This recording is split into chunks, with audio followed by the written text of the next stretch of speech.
എല്ലാ പ്രിയപ്പെട്ടവർക്കും നമസ്കാരം. ഇന്നത്തെ നമ്മുടെ ടോപ്പിക്ക് റിസോഴ്സ് ആൻഡ് ഡെവലപ്മെന്റ് എന്നതിനെ കുറിച്ചാണ്. ഇത് ക്ലാസ് 8ാം ക്ലാസ്സിലെയും അതുപോലെ തന്നെ CBSE 10ാം ക്ലാസ്സിലെ കുട്ടികളുടെയും ജോഗ്രഫിയുടെ ചാപ്റ്ററാണ് റിസോഴ്സ് ആൻഡ് ഡെവലപ്മെന്റ് എന്നുള്ളത്. ഈ റിസോഴ്സ് എന്താണെന്നും ഇതിന്റെ ഡെവലപ്മെന്റ് അല്ലെങ്കിൽ എങ്ങനെയാണ് ഇതിനെ കാറ്റഗറൈസ് ചെയ്തിട്ടുള്ളതെന്നൊക്കെയാണ് ഈ റിസോഴ്സ് ആൻഡ് ഡെവലപ്മെന്റ് എന്ന ചാപ്റ്റർ. അപ്പോൾ നിങ്ങൾക്ക് ഈ വീഡിയോ ഇഷ്ടപ്പെടുന്നുണ്ടെങ്കിൽ, നിങ്ങൾക്കിത് അല്ലെങ്കിൽ ഹെൽപ്ഫുൾ ആണെന്ന് തോന്നുന്നുണ്ടെങ്കിൽ തീർച്ചയായിട്ടും നിങ്ങൾ ഈ വീഡിയോ ഷെയർ ചെയ്യണം. പഠിക്കുന്ന കുട്ടികൾക്ക്, പ്രത്യേകിച്ചും പഠിക്കുന്ന കുട്ടികൾക്ക് വേണ്ടിയുള്ളതാണ്. ഈ കൂടുതലായിട്ടും അവർക്ക് ഒരു ഹെൽപ്പായിട്ടാണ് ഈ വീഡിയോ ചെയ്യുന്നത്.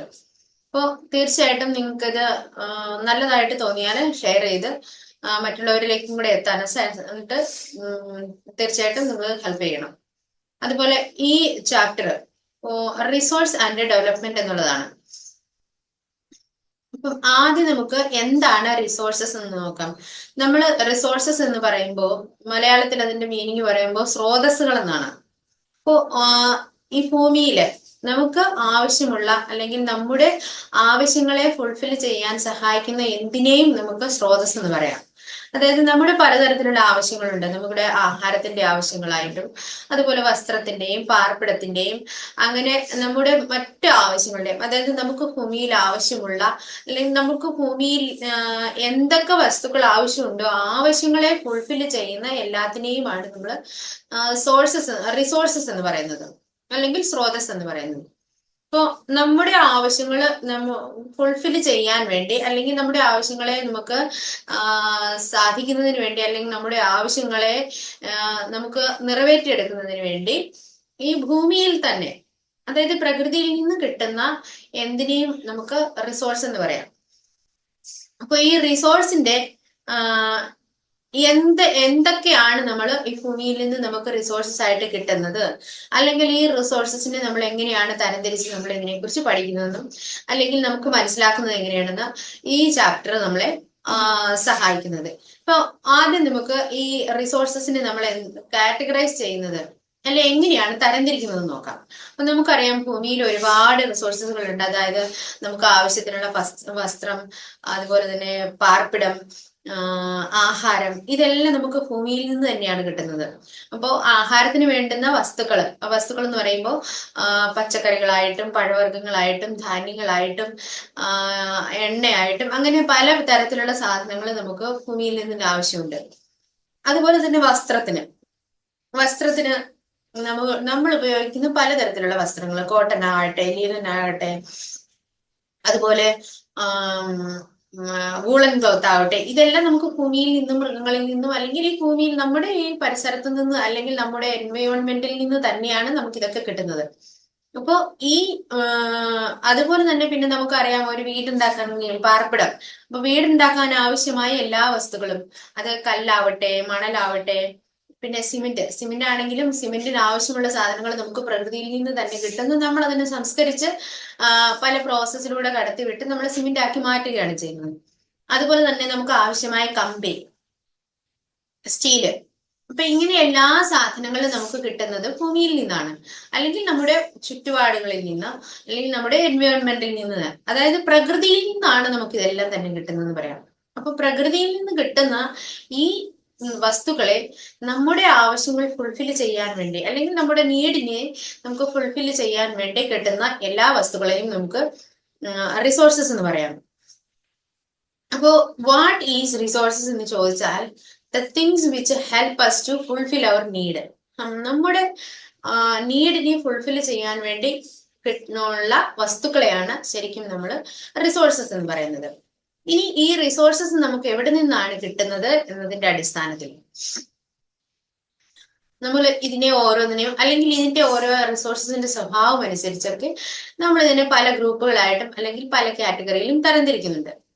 അപ്പൊ അത് റിസോഴ്സസിന്റെ ക്ലാസിഫിക്കേഷൻ എങ്ങനെയാണെന്നാണ് ആദ്യം നമ്മൾ നോക്കുന്നത്. ഇനി ഒന്നാമത്,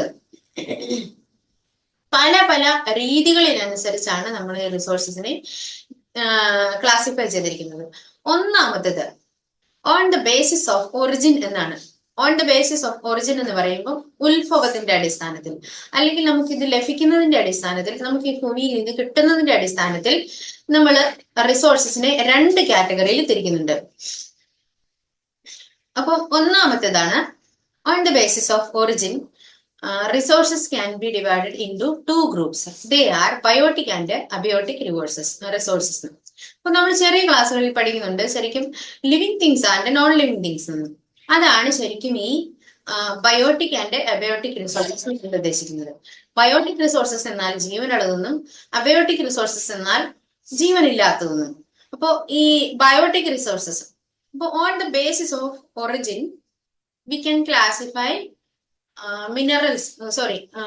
resources into 2 groups.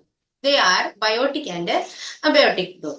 അപ്പോൾ ജീവനുള്ളവയെന്നും ജീവനില്ലാത്തവയെന്നും നമുക്ക് തരംതിരിക്കും. അപ്പൊ ഒന്നാമത് നമുക്കറിയാം ജീവനുള്ളത്. അപ്പൊ ഈ ഭൂമിയിൽ കാണപ്പെടുന്ന ജീവനുള്ള എല്ലാ വസ്തുക്കളെയും, അത് ഇൻക്ലൂഡിങ് ഹ്യൂമൻ ബീങ്സ്, നമ്മൾ മനുഷ്യരെ ഉൾപ്പെടെ ജീവജാലങ്ങളെ എല്ലാം ചേർത്താണ് നമ്മൾ ശരിക്കും ബയോട്ടിക് റിസോഴ്സസ് എന്ന് പറയപ്പെടുന്നത്. അപ്പോൾ പ്രകൃതിയിൽ നിന്ന് നമുക്ക്, അതായത് നമ്മുടെ ബയോസ്ഫിയറിൽ നിന്ന് ഒബ്റ്റെയിൻ ചെയ്യുന്ന എല്ലാ ജീവജാലങ്ങളെയും നമ്മൾ ബയോട്ടിക് റിസോഴ്സസ് എന്ന് പറയും. അപ്പോൾ അതില് പ്ലാന്റ്സ്, ആനിമൽസ്, ഈ മൈക്രോ ഓർഗാനിസംസ്, ഹ്യൂമൻ ബീങ്സ്, എല്ലാ ഫിഷ്, ലൈഫ് സ്റ്റോക്ക്, ഇതെല്ലാം ചേർത്തിട്ടാണ് നമ്മൾ ബയോട്ടിക് റിസോഴ്സസ് എന്ന് പറയുന്നത്. ഇനി രണ്ടാമത്തേതാണ് അബയോട്ടിക് റിസോഴ്സസ് അല്ലെങ്കിൽ നോൺ ലിവിങ് തിങ്സ്.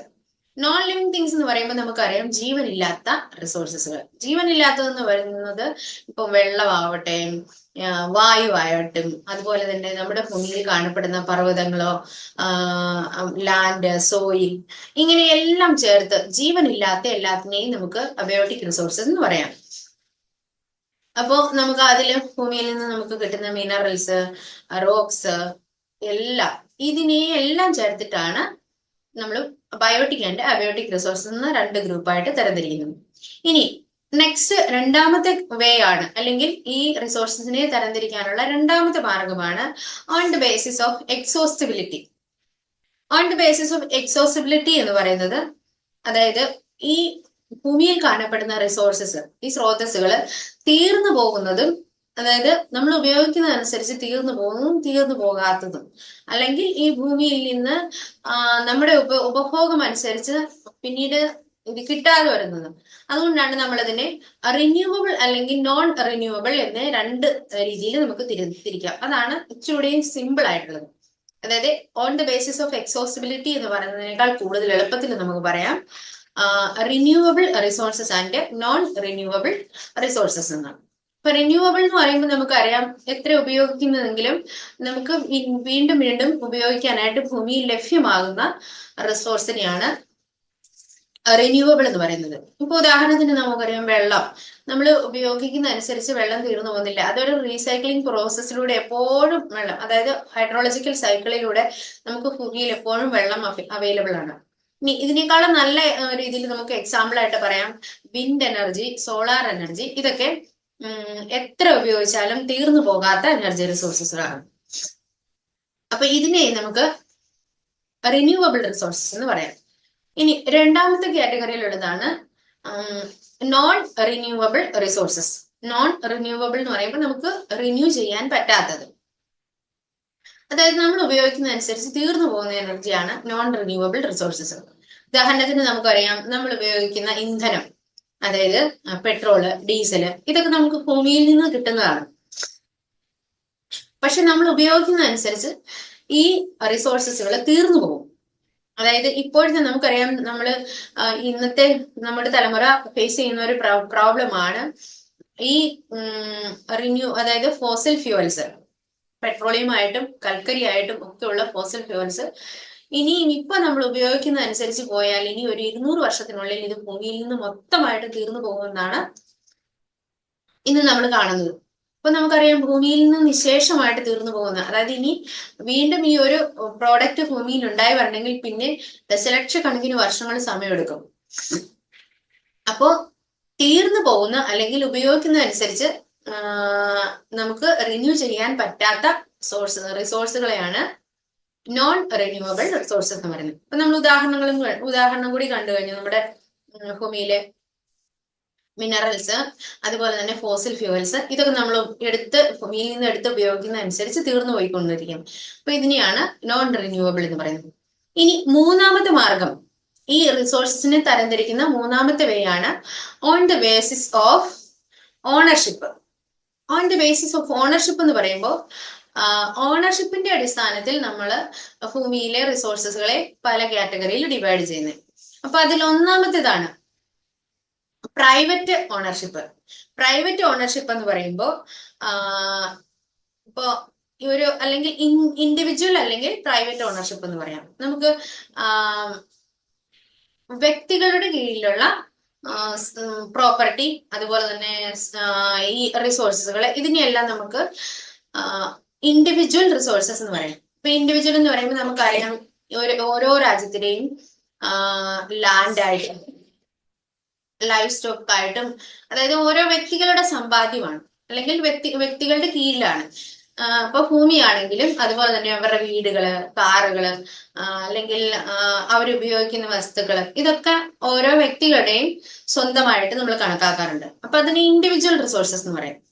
ഇനി ഇപ്പൊ നമുക്ക് ഇൻഡിവിജ്വൽ റിസോഴ്സസ് എന്ന് പറയുമ്പോൾ എല്ലാവർക്കും അറിയാം അവരവരുടെ കയ്യിലുള്ള അത് ലാൻഡ് ആയിട്ടോട്ടെ എന്താണ് റിസോഴ്സസ് തന്നെയാണ്. അതിനെല്ലാം നമ്മൾ ഇപ്പം ഓരോ വ്യക്തികളും അവരവരുടെ സ്വന്തമായിട്ട് പശുക്കളെ വളർത്തുന്നു, അല്ലെങ്കിൽ അവരുടെ സ്വന്തമായിട്ട് കൃഷിഭൂമി കൃഷി ചെയ്യുന്നു. ഇതൊക്കെ അവരുടെ തന്നെ സ്വന്തം വ്യക്തിഗത സമ്പത്തായിട്ടാണ് നമ്മൾ കണക്കാക്കുന്നത്. അപ്പൊ അങ്ങനെയുള്ള പ്രോപ്പർട്ടി അല്ലെങ്കിൽ അങ്ങനെയുള്ള റിസോഴ്സസിനെയാണ് നമ്മൾ ശരിക്കും ഇൻഡിവിജ്വൽ റിസോഴ്സസ് എന്ന് പറയുന്നത്. ഇനി അതിൽ തന്നെ ഈ ഓണർഷിപ്പിന്റെ അടിസ്ഥാനത്തിൽ ഒന്നാമത്തെ നമ്മൾ പറഞ്ഞു ഇൻഡിവിജ്വല്. ഇനി രണ്ടാമത്തേതാണ് കമ്മ്യൂണിറ്റി. കമ്മ്യൂണിറ്റി ഓൺഡ് റിസോഴ്സസ് എന്ന് പറയാം. കമ്മ്യൂണിറ്റി ഓൺഡ് റിസോഴ്സസ് എന്ന് പറയുമ്പോൾ ഓരോ ഏരിയയിലെയും ചില വസ്തുക്കൾ അല്ലെങ്കിൽ ചില സാധനങ്ങൾ അല്ലെങ്കിൽ ചില റിസോഴ്സസുകളൊക്കെ ഒരു കമ്മ്യൂണിറ്റിയുടെ മൊത്തമായിട്ടാണ് നമ്മൾ കണക്കാക്കുന്നത്. അതായത് ഒരു ഏരിയയിൽ ഇപ്പോൾ ഒരു പാർക്ക് ഉണ്ടെങ്കിൽ, ഒരു പാർക്ക് എന്ന് പറയുമ്പോൾ കുട്ടികൾക്ക് കളിക്കാനായിട്ട് ഗവൺമെന്റ് നിർമ്മിക്കുന്ന പാർക്ക്, അത് അവിടെയുള്ള ആ റീജിയനിലുള്ള അല്ലെങ്കിൽ ആ ലോക്കലിലുള്ള ആളുകൾക്ക് എല്ലാവർക്കും സ്വന്തമാണ്. അത് പ്രത്യേകിച്ച് ഒരു വ്യക്തിയുടെയോ അല്ലെങ്കിൽ ഒരു പ്രത്യേകം ഒരു ഫാമിലിയുടെയോ ഒന്നും നമ്മൾ കണക്കാക്കാറില്ല. അപ്പൊ അങ്ങനെയുള്ള, അതുപോലെ തന്നെ ഗ്രേവ് യാർഡ് എന്ന് വെച്ചാൽ ശ്മശാനം, അതുപോലെ തന്നെ പാർക്കുകള്, പിക്നിക് സ്പോട്ടുകള്, ഇതൊക്കെ, അതുപോലെ തന്നെ പ്ലേ ഗ്രൗണ്ട്, ഇതൊക്കെ നമുക്കറിയാം അതൊരു കമ്മ്യൂണിറ്റിയുടെ സ്വന്തമാണ്. കമ്മ്യൂണിറ്റി എന്ന് പറയുമ്പോൾ ആ ലോക്കലിലുള്ള എല്ലാ ആളുകളുടെയും സ്വന്തമായിട്ട്, അത് പ്രത്യേകിച്ച് ഒരു വ്യക്തിയുടെയോ അല്ലെങ്കിൽ ഒരു പ്രത്യേകം ഒരു ഫാമിലിയുടെയോ അല്ലെങ്കിൽ ഒരു പ്രത്യേകം ഒരു കമ്പനിയുടെയോ ഒന്നും ആയിരിക്കില്ല. അത് സർക്കാരിന്റെ ഏരിയ അല്ലെങ്കിൽ സർക്കാരിന്റെ ലാൻഡാണ്. ഇപ്പൊ നമുക്കറിയാം നമ്മുടെ നാട്ടില് ഒരു വെള്ളച്ചാട്ടം, ഇപ്പൊ വെള്ളച്ചാട്ടം ഉണ്ടെങ്കിൽ ആ വെള്ളച്ചാട്ടം ഒരു വ്യക്തിയുടെയോ അല്ലെങ്കിൽ ഒരു കമ്പനിയുടെയോ ഒന്നും ഉടമസ്ഥയിലുള്ളതല്ല. അത് ആ നാട്ടിലുള്ള അല്ലെങ്കിൽ ആ ദേശത്തുള്ള എല്ലാവർക്കും സ്വന്തമാണ്. പബ്ലിക് പ്രോപ്പർട്ടി ആയിട്ട് പോലെ, അല്ലെങ്കിൽ അതൊരു കമ്മ്യൂണിറ്റിയുടെ സ്വന്തമാണ്. അപ്പൊ അതുകൊണ്ട് അങ്ങനെയുള്ള സമ്പത്തിനെയാണ് നമ്മൾ ശരിക്കും കമ്മ്യൂണിറ്റി ഓൺഡ് റിസോഴ്സസ് എന്ന് പറയുന്നത്. അപ്പൊ ഇതെല്ലാം ഗ്രേവ് യാർഡ്, അതുപോലെ പ്ലേ ഗ്രൗണ്ട്, പാർക്കുകള്, പിക്നിക് സ്പോട്ടുകള്, ഇതെല്ലാം കമ്മ്യൂണിറ്റി ഓൺഡ് റിസോഴ്സസ് ആണ്. ഇനി അതിൽ തന്നെ മൂന്നാമത്തെ കാറ്റഗറിയാണ് നാഷണൽ റിസോഴ്സസ്. നാഷണൽ റിസോഴ്സസ് എന്ന് പറയുമ്പോൾ ഓരോ രാജ്യത്തിനും ആ രാജ്യത്തിന്റെ ബൗണ്ടറിയുടെ അകത്തുള്ള എല്ലാ സാധനങ്ങളും, അതായത് അതിന് ആ ബൗണ്ടറിക്ക് ഉള്ളിൽപ്പെട്ട എല്ലാത്തിന്റെയും അധികാരി ആ ആ രാജ്യമായിരിക്കും, അല്ലെ രാജ്യത്തിന്റെ ഗവൺമെന്റ് ആയിരിക്കും. അപ്പൊ അങ്ങനെയുള്ള റിസോഴ്സസിനെയാണ് നമ്മൾ നാഷണൽ റിസോഴ്സസ് എന്ന് പറയുന്നത്, അതായത് നാഷണൽ ഓൺഡ് റിസോഴ്സസ്. ഇപ്പൊ നമുക്കറിയാം ഒരു കൺട്രി എന്ന് പറയുമ്പോൾ ആ കൺട്രിക്ക് ലാൻഡ് ആയിട്ടും അതുപോലെ തന്നെ അതിന് പരിസരത്തായിട്ട് അതിനോട് ചേർന്ന് സമുദ്രം ഉണ്ടെങ്കിൽ ആ സമുദ്രത്തിലെ ഇത്ര കിലോമീറ്റർ, അതായത് ഇത്ര നോട്ടിക്കൽ മൈൽ വരെയും ഉള്ള സമ്പത്തും ഈ രാജ്യത്തിൻ്റെതായിട്ടാണ് നമ്മൾ കണക്കാക്കുന്നത്. അതായത് മറൈൻ ബൗണ്ടറി വരെയും ഓരോ രാജ്യത്തിനും ഇത്ര, അതായത് രാജ്യത്തിന്റെ ലാൻഡിൽ നിന്നും ഇത്ര ദൂരം വരെയുള്ള സമുദ്രവും ആ രാജ്യത്തിന്റെ സമ്പത്തായിട്ടാണ് കണക്കാക്കുന്നത്. അപ്പൊ ഇത് നാഷണൽ ഓൺഡ് റിസോഴ്സസ് എന്ന് നമുക്ക് പറയാം. അപ്പൊ ആ രാജ്യത്തിനകത്ത് എന്തൊക്കെയുണ്ടോ ആ രാജ്യത്തിനകത്തുള്ള എല്ലാ സമ്പത്തിന്റെയും ഉടമസ്ഥൻ ആ രാജ്യമായിട്ടാണ് നമ്മൾ കണക്കാക്കുന്നത്. അപ്പൊ അത് മിനറൽ സമ്പത്ത് ആയിക്കോട്ടെ, ഡയമണ്ട് ആയിക്കോട്ടെ, ഇനി അതിനുള്ളിലുള്ള ഫോറസ്റ്റ് ആയിട്ടും ആ രാജ്യത്തിന് തന്നെ കാണപ്പെടുന്ന എല്ലാ വൈൽഡ് ആനിമൽസും ആയിട്ടും അങ്ങനെ എല്ലാ റിസോഴ്സുകളുടെയും ഉടമസ്ഥനായിട്ട് കണക്കാക്കുന്നത് ആ രാജ്യം തന്നെയായിരിക്കും. അപ്പൊ ആ നാഷണൽ ഓൺഡ് റിസോഴ്സസ് എന്ന് നമുക്ക് പറയാം. ഇനി നാലാമത്തെ കാറ്റഗറിയാണ്, അല്ലെങ്കിൽ ഓണർഷിപ്പിന്റെ അടിസ്ഥാനത്തിൽ നാലാമത്തേതാണ് ഇന്റർനാഷണൽ റിസോഴ്സസ്, അതായത് ഇന്റർനാഷണൽ ഓണർഷിപ്പ്. ഇന്റർനാഷണൽ ഓണർഷിപ്പ് എന്ന് പറയുന്നത് നമുക്കിപ്പോ അറിയാം, ഒരു രാജ്യത്തിന്റെയും ബൗണ്ടറിക്കകത്ത് പെടാത്ത കുറെ ഭാഗങ്ങൾ ഈ ഭൂമിയിൽ തന്നെയുണ്ട്. ഇപ്പോ അതിൽ കുറെ നമുക്ക് ഏറ്റവും പ്രധാനപ്പെട്ടതായിട്ട് നമുക്ക് പറയാം സമുദ്രങ്ങള്. അപ്പൊ ഒരു രാജ്യത്തിന് ആ രാജ്യത്തിന്റെ ലാൻഡ് ഏരിയയിൽ നിന്നും ഇത്ര ദൂരം വരെ മാത്രമുള്ള ബൗണ്ടറി അല്ലെങ്കിൽ സമുദ്രത്തിന്റെ അത്രയും ഭാഗങ്ങൾ മാത്രമേ അവർക്ക് സ്വന്തമാണെന്ന് പറയാൻ പറ്റുള്ളൂ. അപ്പൊ അതിന് ബാക്കിയുള്ള ഭാഗങ്ങൾ മറ്റു രാജ്യങ്ങളുടേതല്ലെങ്കിൽ അടുത്ത രാജ്യങ്ങൾക്കും അതുപോലെ തന്നെ ബൗണ്ടറി ഉള്ളു. അപ്പൊ ഈ സമുദ്രം എന്ന് പറയുമ്പോൾ നമുക്കറിയാം ഭൂമിയുടെ 70% വെള്ളത്താൽ ചുറ്റപ്പെട്ട് കിടക്കുന്നു. അപ്പൊ ആ സമുദ്രങ്ങളിൽ ഒരുപാട് ഭാഗങ്ങൾ ഒരു രാജ്യത്തിന്റെയും ബൗണ്ടറിക്കകത്ത് പെടാത്തതായിട്ടുണ്ട്. അങ്ങനെ പെടാത്ത ഏരിയയാണ് ശരിക്കും നമ്മൾ ഇന്റർനാഷണൽ പ്രോപ്പർട്ടി ആയിട്ട് കണക്കാക്കുന്നത്. അപ്പൊ ഇന്റർനാഷണൽ പ്രോപ്പർട്ടി എന്ന് പറയുമ്പോൾ അല്ലെങ്കിൽ ഇന്റർനാഷണൽ ഓണർഷിപ്പ് എന്ന് പറയുമ്പം യുണൈറ്റഡ് നേഷൻസ് ഓർഗനൈസേഷൻ പോലെയുള്ള സംഘടനകളൊക്കെ ആയിരിക്കും ഈ റിസോഴ്സസിന്റെ അല്ലെങ്കിൽ ഈ ഒരു പ്രോപ്പർട്ടിയുടെയൊക്കെ ഓണർഷിപ്പും അല്ലെങ്കിൽ അതിന്റെ ഓരോ കാര്യങ്ങളും നിയമപരമായിട്ടും ഒക്കെ കൈകാര്യം ചെയ്യുന്നത്. അപ്പൊ അതിനെ ഇന്റർനാഷണൽ പ്രോപ്പർട്ടി ആയിട്ടാണ് നമ്മൾ കണക്കാക്കുന്നത്. അപ്പൊ 4 തരത്തിൽ നമ്മൾ ഓണർഷിപ്പിന്റെ അടിസ്ഥാനത്തിൽ പ്രൈവറ്റ്, അതുപോലെ കമ്മ്യൂണിറ്റി, മൂന്നാമത്തേത് നാഷണൽ, നാലാമത്തേത് ഇന്റർനാഷണൽ, ഇങ്ങനെ 4 തരത്തിൽ നമുക്ക് ഓണർഷിപ്പിന്റെ അടിസ്ഥാനത്തിൽ റിസോഴ്സസിനെ ഡിവൈഡ് ചെയ്യാൻ പറ്റും. ഇനി അടുത്തതാണ് on the basis of status and development, അല്ലെങ്കിൽ ഡെവലപ്മെന്റിന്റെ അടിസ്ഥാനത്തിൽ നമുക്ക് റിസോഴ്സസിനെ പല കാറ്റഗറി ആയിട്ട് തരംതിരിക്കാം. ഡെവലപ്മെന്റിന്റെ അടിസ്ഥാനത്തിൽ എന്ന് പറയുമ്പോൾ നമുക്കറിയാം ഇന്ന് നമ്മുടെ ഭൂമിയിൽ കാണപ്പെടുന്ന റിസോഴ്സസുകളിൽ ഒരുപാട് ഭാഗം ഇപ്പോഴും നമ്മൾ ഉപയോഗിക്കാതെ കിടപ്പുണ്ട്. അതുപോലെ ഇതുവരെയും നമ്മൾ അതിന്റെ സാധ്യതകളെ കുറിച്ച് കണ്ടുപിടിക്കാൻ പറ്റാത്ത അല്ലെങ്കിൽ അതിനുള്ള ടെക്നോളജികൾ ആവിഷ്കരിക്കപ്പെടാത്ത റിസോഴ്സുകൾ നമുക്ക് നമ്മുടെ ഭൂമിയിലുണ്ട്. അപ്പൊ ഓരോ റിസോഴ്സസിന്റെയും ഏത് സ്റ്റേജ് വരെ അല്ലെങ്കിൽ എത്രമാത്രം ആ റിസോഴ്സസിന്റെ ഡെവലപ്മെന്റ് നടന്നിട്ടുണ്ടോ അതിനനുസരിച്ച് നമ്മൾ റിസോഴ്സിനെ കാറ്റഗറൈസ് ചെയ്യുന്നുണ്ട്. അപ്പൊ ഒന്നാമത്തെ റിസോഴ്സസിനെ നമുക്കറിയാം അതില് പൊട്ടൻഷ്യൽ റിസോഴ്സസ് എന്ന്. പൊട്ടൻഷ്യൽ റിസോഴ്സസ് എന്ന് പറയുമ്പോൾ നമുക്ക് ഈ ഭൂമിയിലെ റിസോഴ്സസ് തന്നെ, അതായത് അവൈലബിൾ ആണ്, ഈ ഭൂമിയിൽ ഇപ്പോഴും അവൈലബിൾ ആയിട്ടുള്ള റിസോഴ്സ് ആണ്. പക്ഷെ നമ്മൾ അതിനെ പൂർണ്ണമായിട്ടും യൂട്ടിലൈസ് ചെയ്യാതെ അല്ലെങ്കിൽ അതിനെക്കുറിച്ച് നമ്മൾ പൂർണ്ണമായിട്ട് യൂട്ടിലൈസ് ചെയ്യാൻ ഇതുവരെയും നമ്മൾ തയ്യാറാവാത്ത അല്ലെങ്കിൽ തുടങ്ങിയിട്ടില്ലാത്ത റിസോഴ്സിനെയാണ് പൊട്ടൻഷ്യൽ റിസോഴ്സസ് എന്ന് പറയുന്നത്. അപ്പൊ ഉദാഹരണമാണ് നമുക്കറിയാം രാജസ്ഥാൻ, ഗുജറാത്ത് പോലുള്ള ഭാഗങ്ങളിലൊക്കെ സോളാർ എനർജിയും അതുപോലെ തന്നെ വിൻഡ് എനർജിക്കും വളരെയധികം സാധ്യതയുണ്ട്. പക്ഷെ ആ എനർജി റിസോഴ്സസിനെ നമ്മൾ ഇതുവരെയും ഫുള്ളായിട്ട് യൂട്ടിലൈസ് ചെയ്യാൻ നമ്മൾ ഇതുവരെയും തയ്യാറായിട്ടില്ല, അല്ലെങ്കിൽ അതിനുള്ള ടെക്നോളജികളോ അതിനുള്ള സംരംഭങ്ങളോ നമ്മൾ ഇതുവരെയും നല്ല രീതിയിൽ ആവിഷ്കരിച്ചിട്ടില്ല. വളരെ ചെറിയ രീതിയിൽ ഇതിൽ നിന്ന് എനർജി നമുക്ക് യൂട്ടിലൈസ് ചെയ്യാം എന്ന് കണ്ടുപിടിച്ചിട്ടുള്ളതല്ലാതെ ആ എനർജി പൂർണ്ണമായിട്ട് നമ്മൾ ഉപയോഗിക്കാതെ വേസ്റ്റ് ആയി പോകുന്ന ഒരു അവസ്ഥയുണ്ട്. അപ്പൊ അങ്ങനെ ശരിക്കും നമുക്ക് ഈ ഭൂമിയിൽ അവൈലബിൾ ആണ്, ഇപ്പോഴും നമുക്ക് തയ്യാറാണ്, അതിനുള്ള ടെക്നോളജി നമ്മൾ ആവിഷ്കരിച്ചിട്ടുണ്ട്. പക്ഷെ എങ്കിൽ പോലും നമ്മൾ ആ റിസോഴ്സസിന് യൂസ് ചെയ്യുന്നില്ല. അങ്ങനെയുള്ള റിസോഴ്സസിനെയാണ് പൊട്ടൻഷ്യൽ എനർജി അല്ലെങ്കിൽ പൊട്ടൻഷ്യൽ റിസോഴ്സസ് എന്ന് പറയുന്നത്. ഇനി രണ്ടാമത്തെ ഗ്രൂപ്പാണ് ഡെവലപ്ഡ് റിസോഴ്സസ്. ഡെവലപ്ഡ് റിസോഴ്സസ് എന്ന് പറയുമ്പോൾ തന്നെ നമുക്കറിയാം നമ്മൾ ഭൂമിയില് റിസോഴ്സസിന്റെ ഡെവലപ്മെന്റ് സ്റ്റേജിലെത്തി. അതായത് നമുക്ക് അതിനെ എങ്ങനെ ഉപയോഗിക്കാമെന്ന് നമ്മൾ കണ്ടുപിടിച്ചു, അതുപോലെ തന്നെ നമ്മൾ അതിനെ ടെക്നോളജി ഉപയോഗിച്ച് ഇപ്പോൾ യൂസ് ചെയ്യുന്നു.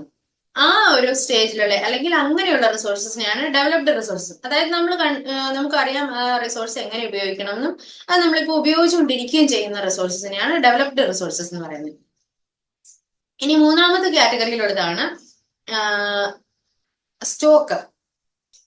ഇപ്പൊ സ്റ്റോക്ക് എന്ന് പറയുമ്പോൾ നമ്മുടെ ഹ്യൂമൻ നീഡ്സിനെ ഫുൾഫിൽ ചെയ്യാൻ ആവശ്യമായ എനർജി അല്ലെങ്കിൽ ആവശ്യമായ എല്ലാ റിസോഴ്സുകളും ഉണ്ട്, അല്ലെങ്കിൽ എല്ലാ നമ്മുടെ ആവശ്യങ്ങളെ കംപ്ലീറ്റ് ആയിട്ട് ഫുൾഫിൽ ചെയ്യാൻ പറ്റുന്ന അത്രത്തോളം റിസോഴ്സ് നമുക്കുണ്ട്. പക്ഷെ നമ്മൾ ഇതുവരെയും അതിനെ ഉപയോഗിക്കാൻ തുടങ്ങിയിട്ടില്ല, അല്ലെങ്കിൽ നമുക്ക് അതിനെക്കുറിച്ചുള്ള ടെക്നോളജി നമ്മുടെ കയ്യിലില്ല.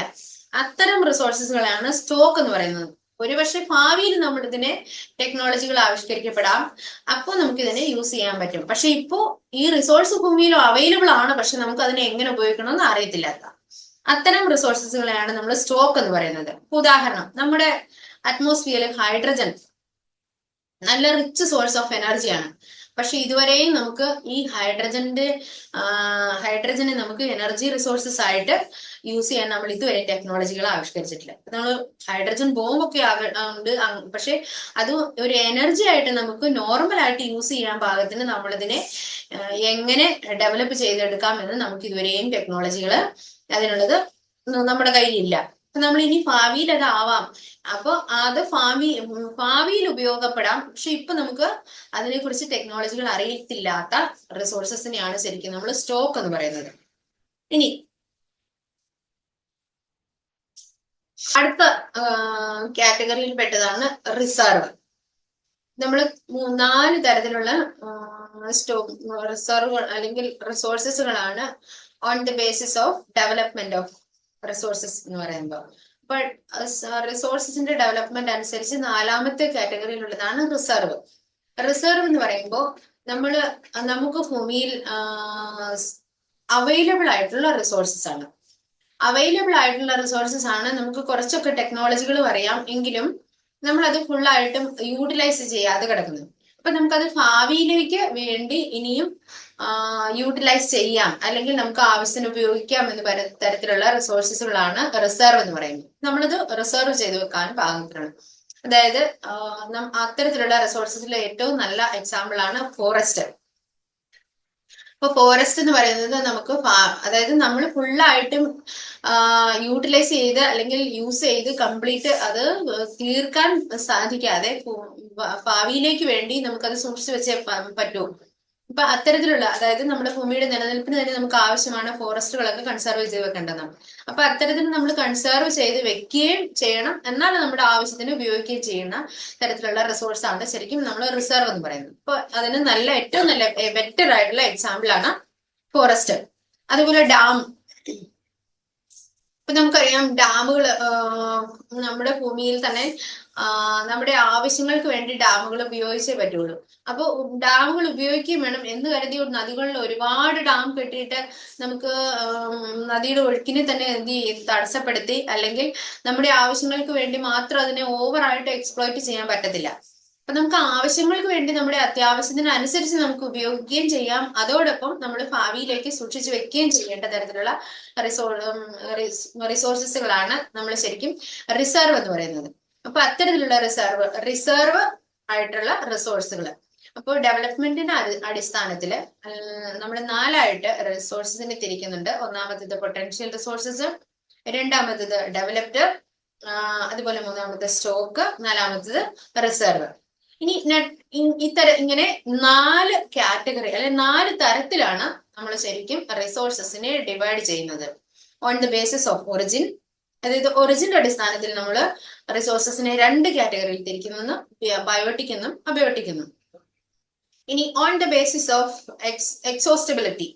ഇപ്പോൾ എക്സോസ്റ്റബിലിറ്റിക്ക് അടിസ്ഥാനത്തിൽ നമ്മൾ റിസോഴ്സസിനെ 2 കാറ്റഗറിയിലായിട്ട് തരംതിരിക്കാം, റിന്യൂവബിൾ എന്നും നോൺ റിന്യൂവബിൾ എന്നും. ഇനി മൂന്നാമത്തേതാണ് ഓണർഷിപ്പിന്റെ അടിസ്ഥാനത്തിൽ, on the basis of ownership.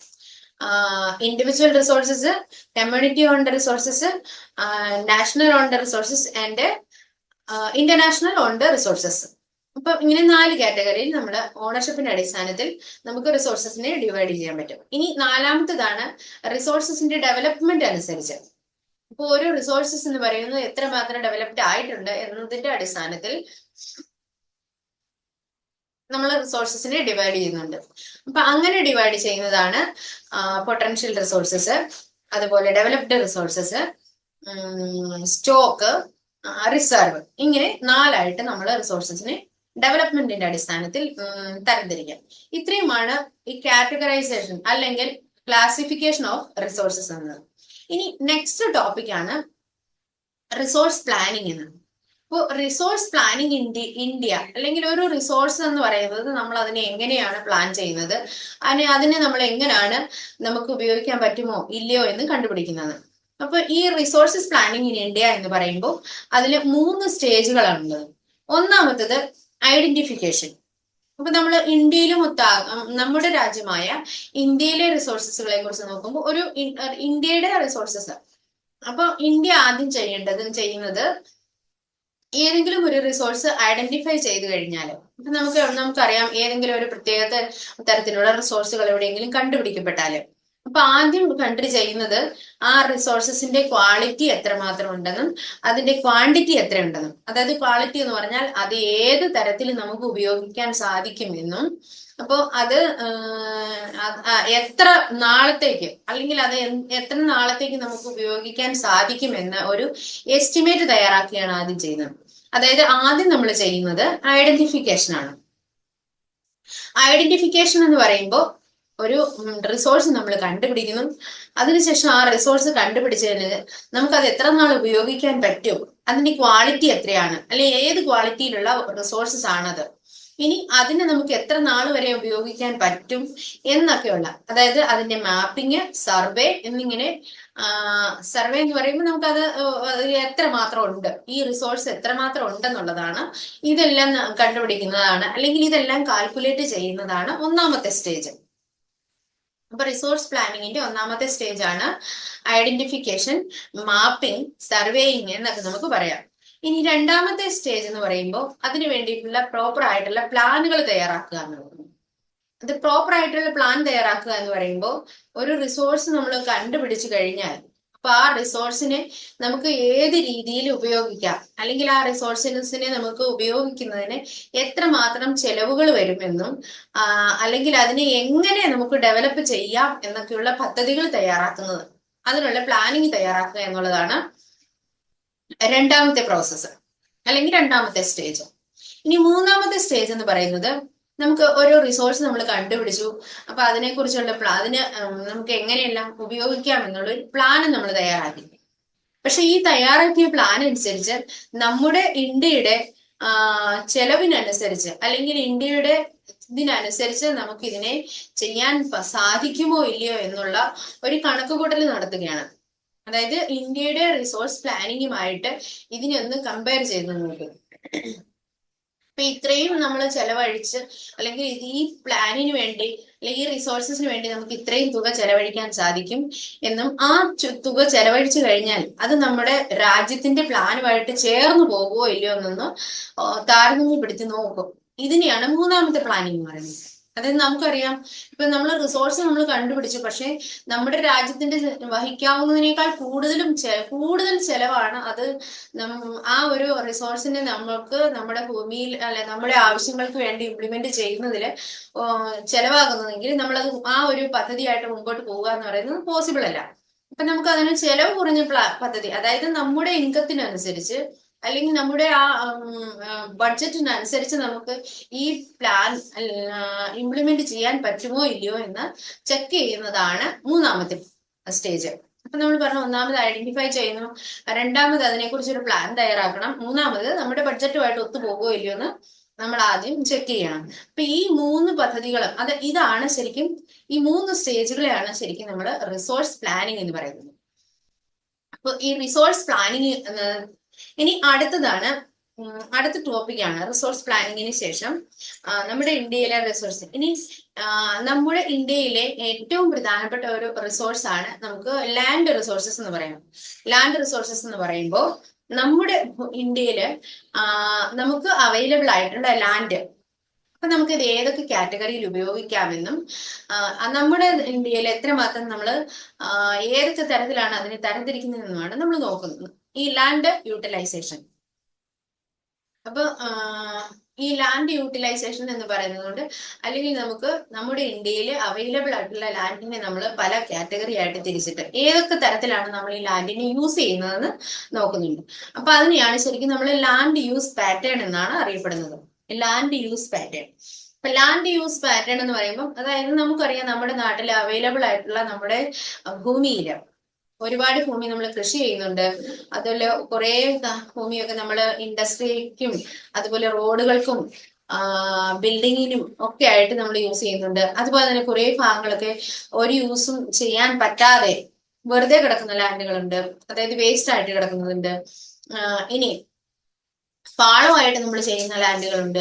അങ്ങനെ പല കാറ്റഗറിയിലായിട്ട് നമ്മൾ ലാൻഡിനെ തരംതിരിക്കുന്നുണ്ട്. നമ്മൾ അതിൽ ഒന്നാമത്തെ കാറ്റഗറിയിലാണ് ലാൻഡ് യൂസ് പാറ്റേണിലെ ഏറ്റവും പ്രധാനപ്പെട്ട കാറ്റഗറി നമ്പർ 1 ആണ് ഫോറസ്റ്റ്. നമുക്കറിയാം ലാൻഡ് നമുക്ക് അവൈലബിൾ ആണ്, പക്ഷെ ആ ലാൻഡ് നമുക്ക് കൃഷിക്കോ മറ്റു ആവശ്യങ്ങൾക്കോ വേണ്ടി ഉപയോഗിക്കാതെ നമ്മൾ ഫോറസ്റ്റ് ആയിട്ട് തന്നെ അത് റിസർവ് ചെയ്ത് വെക്കുന്നുണ്ട്. കാരണം നമ്മുടെ ഭൂമിയുടെ നിലനിൽപ്പിനും ക്ലൈമറ്റിനും അതുപോലെ തന്നെ മൃഗങ്ങൾക്കും വന്യമൃഗങ്ങളെ സംരക്ഷിക്കുന്നതിനും ഒക്കെ ആയിട്ട് നമുക്ക് ഫോറസ്റ്റ് വളരെ അത്യാവശ്യമാണ്. അപ്പൊ നമ്മൾ ആ ലാൻഡിനെ നമ്മൾ ഫോറസ്റ്റ് ആയിട്ട് തന്നെ റിസർവ് ചെയ്ത് വെക്കുന്നുണ്ട്. അപ്പൊ ഒന്നാമത്തെ ഒന്നാമത്തെ കാറ്റഗറിയാണ് ലാൻഡില് ഫോറസ്റ്റ് എന്നുള്ളത്. അപ്പൊ നമുക്ക് ഫോറസ്റ്റ് ആയിട്ട് തന്നെ ചെയ്തേ പറ്റുള്ളൂ. അല്ലെങ്കിൽ നമ്മുടെ പോപ്പുലേഷൻ ഇൻക്രീസ് ചെയ്യുന്നതിനനുസരിച്ച് നമ്മൾ മുഴുവൻ ലാൻഡും ഇന്ത്യയിലുള്ള മൊത്തം ലാൻഡും ക്ലിയർ ചെയ്ത് അതിലെല്ലാം കൃഷി ഇറക്കി നമുക്ക് പ്രൊഡക്ഷൻ കൂട്ടാം, അല്ലെങ്കിൽ നമ്മുടെ സമ്പാദ്യം വർദ്ധിപ്പിക്കാമെന്നോ അല്ലെങ്കിൽ നമ്മുടെ കയറ്റുമതി വർദ്ധിപ്പിക്കാം എന്നൊക്കെ ചിന്തിച്ചു കഴിഞ്ഞാൽ നമുക്കത് നമ്മുടെ നാടിന്റെ തന്നെ നിലനിൽപ്പിന് ദോഷമാണ്. കാരണം നമ്മുടെ വന്യജീവികളെ സംരക്ഷിക്കേണ്ടതുണ്ട്, നമ്മുടെ കാലാവസ്ഥയെ നമുക്ക് നിയന്ത്രിച്ച് നിർത്തേണ്ടതുണ്ട്. ഇതിനെല്ലാം ആവശ്യമാണ് ഫോറസ്റ്റ് എന്ന് പറയുന്നത്. അപ്പൊ നമുക്ക് ഫോറസ്റ്റ് അത് അങ്ങനെ തന്നെ റിസർവ് ആയിട്ട് വെച്ചേ പറ്റുള്ളൂ. അപ്പൊ രണ്ടാമത്തെ കാറ്റഗറിയിലുള്ളതാണ് land not available for cultivation എന്ന് പറയുന്നത്. Land not available for cultivation എന്ന് പറഞ്ഞാൽ നമുക്ക് നല്ല ഭൂമിയാണ്, കൃഷി ചെയ്യാനുള്ള യോഗ്യതയായ അല്ലെ കൃഷി ചെയ്യാനായിട്ട് അവൈലബിൾ ആയിട്ടുള്ള കൃഷി ചെയ്യാൻ പാകത്തിനുള്ള ലാൻഡാണ്. പക്ഷെ നമുക്ക് അതിന് കൃഷി ചെയ്യാൻ പറ്റാതെ എന്ന് വെച്ചാൽ നമുക്ക് താമസിക്കാൻ വീട് വേണം, മാർക്കറ്റ് വേണം, അതുപോലെ തന്നെ ഇൻഡസ്ട്രികൾ വേണം. അപ്പോ ഇതിനെല്ലാം ആവശ്യമായ ലാൻഡും ഈ ലാൻഡ് തന്നെയാണ് നമ്മൾ ഉപയോഗിക്കേണ്ടത്. നമ്മൾ കൃഷിക്ക് ഉപയോഗിക്കാതെ മറ്റു ആവശ്യങ്ങൾക്ക് വേണ്ടി ഈ ലാൻഡ് നമ്മൾ ഉപയോഗിക്കുകയാണ്. അപ്പൊ ഈ ലാൻഡ് മറ്റു ആവശ്യങ്ങൾക്ക് വേണ്ടി ഉപയോഗിക്കുന്ന അതായത് ഇത് നമുക്ക് അവൈലബിൾ അല്ല കൃഷിക്ക് വേണ്ടി. അപ്പൊ അത്തരത്തിലുള്ള ലാൻഡിനെയാണ് നമ്മൾ ശരിക്കും നോട്ട് അവൈലബിൾ ഫോർ അഗ്രികൾച്ചർ എന്ന് പറയുന്നത്. അപ്പൊ അല്ലെങ്കിൽ നോൺ അഗ്രികൾച്ചറൽ ആക്ടിവിറ്റിക്ക് വേണ്ടി നമ്മൾ യൂസ് ചെയ്യുന്ന ലാൻഡ്, അത് നമ്മൾ റോഡുകൾ ഉണ്ടാക്കാനായിട്ട്, റെയിൽവേ നിർമ്മിക്കാനായിട്ട്, അതുപോലെ തന്നെ എയർപോർട്ടുകൾ നിർമ്മിക്കാന്, അതുപോലെ പബ്ലിക് ആയിട്ടുള്ള പബ്ലിക് പ്ലേസസ് നമുക്കറിയാം, ബസ് സ്റ്റാൻഡ്, മാർക്കറ്റ്, അതുപോലെ മാളുകൾ, ഇങ്ങനെയുള്ള പബ്ലിക് ആയിട്ടുള്ള പ്ലേസസുകൾ നിർമ്മിക്കാൻ വേണ്ടി നമ്മൾ ഉപയോഗിക്കുന്ന ലാൻഡ്. അപ്പോൾ land put on non agricultural activities എന്ന് പറയാം. അപ്പൊ ഈ അഗ്രികൾച്ചറൽ ആക്ടിവിറ്റീസിന് വേണ്ടി അല്ലാതെ നമ്മൾ യൂസ് ചെയ്യുന്ന ലാൻഡ്. ഇനി അടുത്ത കാറ്റഗറിയിൽ പെട്ടതാണ് ബാരൻ അല്ലെങ്കിൽ വേസ്റ്റ് ലാൻഡ് എന്ന് പറയാം. ബാരൻ ഓർ വേസ്റ്റ് ലാൻഡ് എന്ന് പറയുന്നത് നമുക്ക് ഭൂമിയിൽ അവൈലബിൾ ആയിട്ടുള്ള ലാൻഡ് ആണ്, പക്ഷെ നമുക്ക് കൃഷിക്ക് വേണ്ടി അത് യോഗ്യമല്ലാത്ത തരത്തിലുള്ള ലാൻഡ്. ഇപ്പോ അത് ബാരൻ ലാൻഡ് ആവാം, അല്ലെങ്കിൽ വേസ്റ്റ് ലാൻഡ് ആവാം. നമുക്കറിയാം ഈ പിന്നെ വെള്ളക്കെട്ടുള്ള പ്രദേശങ്ങള്, അപ്പൊ അതിനകത്ത് നമുക്ക് കൃഷി ചെയ്യാൻ തടസ്സമായിട്ട് വെള്ളക്കെട്ട് കൊണ്ട് അല്ലെങ്കിൽ അതുപോലെ തന്നെ പലതരത്തില് അല്ലെങ്കിൽ വെള്ളം അവൈലബിൾ അല്ലാത്ത ഏരിയ. അപ്പൊ നമുക്ക് കൃഷി ചെയ്യണമെങ്കിൽ വെള്ളം ആവശ്യമുണ്ട്, പക്ഷെ പരിസരത്തൊന്നും വെള്ളത്തിന്റെ ലഭ്യത ഇല്ലാത്ത തരത്തിലുള്ള ലാൻഡ്. ഇപ്പൊ നമുക്കറിയാം രാജസ്ഥാൻ പോലെയുള്ള മരുഭൂമിയും അതിനുള്ള പരിസരത്തുള്ള പ്രദേശങ്ങള്, മധ്യപ്രദേശ് അങ്ങനെയുള്ള സ്ഥലങ്ങളിലൊക്കെ ഇങ്ങനെയുള്ള ബാരൻ ലാൻഡുകൾ ഒത്തിരി ഉണ്ട്. കാരണം വെള്ളം ഉണ്ടെങ്കിൽ നമുക്ക് അവിടെ കൃഷി ചെയ്യാൻ പറ്റും. ഇനി വെള്ളത്തിന്റെ ലഭ്യത ഇല്ലാത്തത് കൊണ്ട് വെറും വേസ്റ്റ് ലാൻഡ് ആയിട്ട് കിടക്കുന്ന ലാൻഡ് ഏരിയ ഉണ്ട്. അപ്പൊ ഇങ്ങനെ വേസ്റ്റ് ലാൻഡ് അല്ലെങ്കിൽ ബാരൻ ലാൻഡ് എന്ന് പറയുന്നത് നമുക്ക് അടുത്ത കാറ്റഗറിയിൽ പെട്ട ലാൻഡ്, അല്ലെങ്കിൽ ഈ ലാൻഡിന്റെ യൂട്ടിലൈസേഷൻ അനുസരിച്ച് നമ്മൾ തരംതിരിച്ചിരിക്കുന്ന വേറൊരു കാറ്റഗറിയാണ്. ഇനി അടുത്തത് ഫാളോ ലാൻഡ് എന്ന്. ഫാളോ ലാൻഡ് എന്ന് പറയുമ്പോൾ നമുക്കറിയാം എല്ലാ വർഷവും കൃഷി ചെയ്ത് കഴിയുമ്പോൾ നമ്മുടെ ലാൻഡ് ഏരിയയെ ഈ മണ്ണിന്റെ ഫലഭൂയിഷ്ടി നഷ്ടപ്പെട്ടു പോകും. അപ്പോ പഴയ കാലത്തെ ആളുകളൊക്കെ 2 വർഷം 3 വർഷം അടുപ്പിച്ച് കൃഷി ചെയ്ത് കഴിഞ്ഞാൽ 1 വർഷത്തേനോ അല്ലെ 2 വർഷത്തേനോ ഒരു കൃഷിയും ഇറക്കാതെ ഈ ഭൂമി വെറുതെ തരിശായിട്ട് ഇട്ടാക്കാനുണ്ടായിരുന്നു. അപ്പൊ അങ്ങനെ തരിശായിട്ട് ഇടുന്ന ഭൂമിയാണ് നമ്മൾ ഫാളോ ലാൻഡ് എന്ന് പറയുന്നത്. ഇപ്പൊ ഒരു വർഷം അല്ലെങ്കിൽ 2 വർഷം നമ്മൾ ഈ തരിശായിട്ട് ഒരു കൃഷിയും ചെയ്യാതെ ഇട്ട് കഴിഞ്ഞാൽ ഈ ഭൂമിക്ക് ഒരു പ്രത്യേകതയുണ്ട്. നമ്മുടെ ഈ ലാൻഡ് സ്വയമായിട്ട് അതിന്റെ ഫലഭൂയിഷ്ടി റീറ്റെയിൻ ചെയ്തെടുക്കും. അങ്ങനെ ആ ഫലഭൂയിഷ്ടി റീറ്റെയിൻ ചെയ്തെടുക്കാൻ വേണ്ടി നാച്ചുറൽ ആയിട്ടുള്ള മെത്തേഡാണ് ഫാളോ ലാൻഡ് ഭൂമി ഇട്ടേക്കുക. അതായത് ഭൂമി തരിശായിട്ട് ഇടുക. എന്നിട്ട് ഒരു വർഷം അല്ലെങ്കിൽ 2 വർഷമൊക്കെ തരിശായിട്ട് ഇട്ടതിന് ശേഷം പിന്നീട് വീണ്ടും നമുക്ക് അതിനെ കൃഷിക്കായിട്ട് ഉപയോഗിക്കാം. അത്തരത്തിൽ നാച്ചുറൽ ആയിട്ട് ഒരു ഭൂമിയുടെ ഫലഭൂയിഷ്ടി റീറ്റെയിൻ ചെയ്തെടുക്കുന്നതിന് വേണ്ടി നമ്മൾ വെറുതെ ഇങ്ങനെ ഇട്ടിരിക്കുന്ന സ്ഥലത്തെയാണ് ശരിക്കും ഫാളോ ലാൻഡ് എന്ന് പറയുന്നത്. ഇനി അടുത്തത് ഇപ്പൊ പിന്നെ അതർ അൺകൾട്ടിവേറ്റഡ് അടുത്ത് നമുക്ക് നെറ്റ് സോൺ ഏരിയ എന്നാണ് പറയുന്നത്. നെറ്റ് സോൺ ഏരിയ എന്ന് പറയുന്നത് നമ്മുടെ ഭൂമിയിൽ എത്രമാത്രം ഏരിയ കൃഷി ചെയ്യുന്നുണ്ടോ അതിനെയാണ് നമ്മൾ നെറ്റ് സോൺ ഏരിയ എന്ന് പറയുന്നത്. അപ്പൊ നമ്മുടെ ഭൂമിയിൽ കൃഷിക്കായിട്ട് അല്ലെങ്കിൽ നമ്മുടെ ഇന്ത്യയിൽ തന്നെ കൃഷിക്കായിട്ട് നമ്മൾ ഉപയോഗിക്കുന്ന ലാൻഡിനെ നെറ്റ് സോൺ ഏരിയ എന്ന് പറയും. ഇപ്പൊ നമ്മൾ ഇങ്ങനെ പല കാറ്റഗറിയിലാണ് ഡിവൈഡ് ചെയ്യുന്നത്. ഒന്ന് നമ്മൾ പറഞ്ഞു ഫോറസ്റ്റ് എന്ന്, അതുപോലെ രണ്ടാമത്തത് അവൈലബിൾ ആയിട്ട് അല്ലാത്ത, അതായത് കൾട്ടിവേഷന് വേണ്ടി അവൈലബിൾ അല്ലാത്ത ലാൻഡ്. ഇനി അതുപോലെ തന്നെ ബാരൻ ലാൻഡ് അല്ലെങ്കിൽ വേസ്റ്റ് ലാൻഡ് എന്ന് പറയും. പിന്നെ വേറൊരു കാറ്റഗറിയിലാണ് മറ്റ് നോൺ അഗ്രികൾച്ചറൽ ആക്ടിവിറ്റീസിന് വേണ്ടി നമ്മൾ ഉപയോഗിക്കുന്ന ലാൻഡ്. ഇനി അടുത്ത കാറ്റഗറിയാണ് നെറ്റ് സോൺ ഏരിയ എന്ന് വെച്ചാൽ നമ്മൾ അതിനകത്ത് ഇന്ത്യയിലെ അല്ലെങ്കിൽ നമ്മുടെ ലാൻഡിലെ എത്രമാത്രം നമ്മൾ കൃഷിക്ക് വേണ്ടി ഉപയോഗിക്കുന്നു, സ്ഥിരമായിട്ട് കൃഷിക്ക് വേണ്ടി ഉപയോഗിക്കുന്ന ലാൻഡ് ഏരിയ. അപ്പൊ ഇത്രയുമാണ് ലാൻഡ് യൂസ് പാറ്റേൺ എന്ന് പറയുന്നത്, അല്ലെങ്കിൽ ലാൻഡിന്റെ യൂട്ടിലൈസേഷൻ. അപ്പൊ ഈ ലാൻഡിന്റെ യൂട്ടിലൈസേഷൻ അനുസരിച്ച് നമ്മൾ ഇന്ത്യയിലെ ലാൻഡ് യൂസ് പാറ്റേൺ ആണ്. ഇനി നെക്സ്റ്റ് നമ്മുടെ ടോപ്പിക്കാണ് land degradation and conservation measures. ഈ ലാൻഡ് ഡിഗ്രഡേഷൻ എന്ന് പറയുമ്പോൾ ലാൻഡ് ഡീഗ്രേഡ് ആവുക എന്നാണ്.